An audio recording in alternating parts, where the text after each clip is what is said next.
تو میں نے تو آپ کو لطف کی زندگی کا بھی نسخہ بتا دیا.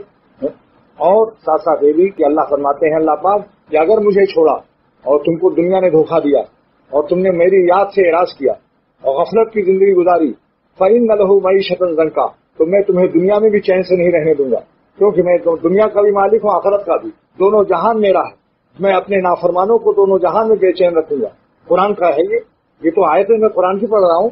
فَإِنَّ لَهُ مَعِيشَةً ضَنكًا، چاہے پیٹرول پہنے ہو، ٹوٹا کار پر گھوم رہا ہے، ایئر کنڈیشن روم میں ہے، مگر دل جل رہا، دل تو جلاؤں گا تمہیں افکار میں، غموں میں، پریشانیوں میں. کسی کو کینسر ہوگا، کسی کو بلڈ پریشر ہوگا، کسی کے مغز میں رسولی ہوگی. سمجھ گیا؟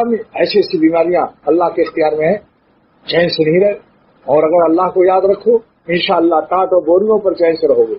خدا کی یاد میں بیٹھے جو سب سے بے غرض ہو کر، تو اپنا بوریا بھی پھر ہمیں تخت سلیمان تھا. آپ کی چٹائی بھی حضرت سلیمان علیہ السلام کے تخت سلطنت شاہی سے افضل ہوگی، جس پر بیٹھ کر اللہ کا نام لوگے. سمجھ گئے؟ سنت کی زندگی کو اپناؤ. آپ انگریزوں کو مت دیکھو، یورپ اور جاپان والوں کو مت دیکھو، آپ اس پیارے رسول پر فدا ہو جاؤ جس نے آپ کو اسلام پہنچایا اپنے خون کو اللہ کے راہ میں پیش کر کے. طائف کے بازاروں میں، احد کے دامن میں سر کا پیر نالے بھر گیا. نبوت کے خون سے اسلام ملا ہے. آپ اس کو بے قدر مت کریں، آپ اس کو معمولی مت سمجھیں. سید الانبیاء کے خون سے اسلام پہنچا، صحابہ کے خون سے پہنچا. اب ہم لوگوں نے کیا کر رکھا ہے دیکھو، کبھی سوچتے ہی نہیں کہ ہم سر سے پیر تک کس کے طریقے پر. بولو، اگر حضور صلی اللہ تعالی وسلم کے پاس قیامت کے دن اسی حالت میں، حدیث میں آتا جس حالت میں جو مرے گا اسی حالت میں اٹھایا جائے قیامت کے دن. اب آپ مراقبہ کرو کہ اگر اللہ تعالیٰ کے نبی کے سامنے حوض کوثر پر اس شکل میں آپ جائیں جو شکل اس وقت میں ہے ہمارے دوستوں کی، تو یہ اس شکل میں دیکھ کر حضور خوش ہوں گے یا ناراض؟ فیصلہ کرو. بولو بھائی، آپ پہچانیں گے آپ کو؟ آپ کہیں گے بھائی تمہارے چہرے پر تو نور نظر نہیں آ رہا ہے، جو ہمارے چہرے کی شکل تم نے کیوں نہیں بنائی؟ میرا چہرہ تم کو حسین کیوں نہیں معلوم ہوا؟ جاپانیوں کی شکل کیوں بنا رکھی ہے؟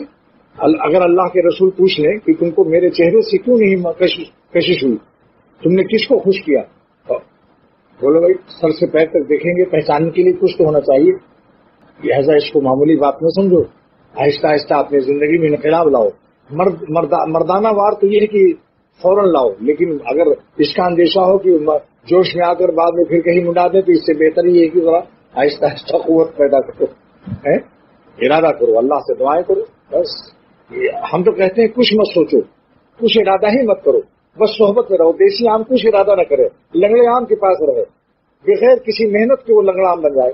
صحبت ایسی چیز ہے. بعض ایسے دوست ہیں کہ میرے ہاں علامہ شبلی کے بھتیجے 3 سال تک حضرت شاہ عبد الغنی صاحب کے پاس آتے رہے، 3 برس تک. یہ نعمانی صاحب اور علامہ شبلی کے سگے بھتیجے. نعمانی صاحب جو میرے یہاں بڈھے سے رہتے تھے، دیکھا ہوگا کبھی، میرے پاس تو رہتے تھے.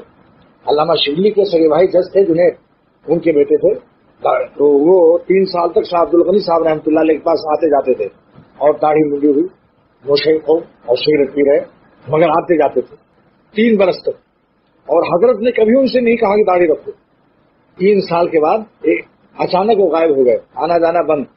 ہم لوگوں نے سمجھا شاید کسی غلط راستے پر پڑ گئے. 3 مہینے کے بعد آئے تو داڑھی کافی بڑی ہوئی.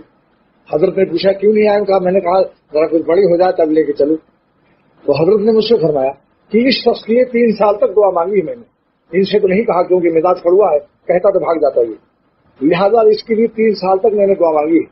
تو دیکھا یہ ہوتا ہے. ہر وقت اس کو سوچو. میں جو آپ کو کہہ رہا ہوں اس پر عمل کرنے کی اللہ نے مجھے توفیق دی ہے.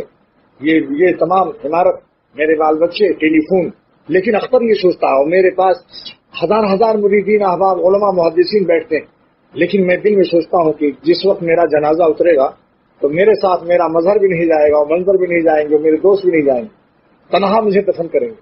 اس وقت میرا کیا حال ہوگا؟ اس کو سوچ کر کے فکر رکھتا ہوں. اللہ توفیق دیتا ہے کہ بھئی کچھ کر لو، اپنی فکر الگ، کسی کے واہ میں مت آؤ، اپنی آہ سے جاؤ گے کام بنے گا. لوگوں کی تعریفوں سے کچھ نہیں ہوتا. اس کو فکر رکھو، اس سے بڑا نور پیدا ہوتا ہے قلب. یعنی جس وقت سوچتا ہوں تو دل سے دنیا نکل جاتی اور بڑے چین سے رہتا ہوں.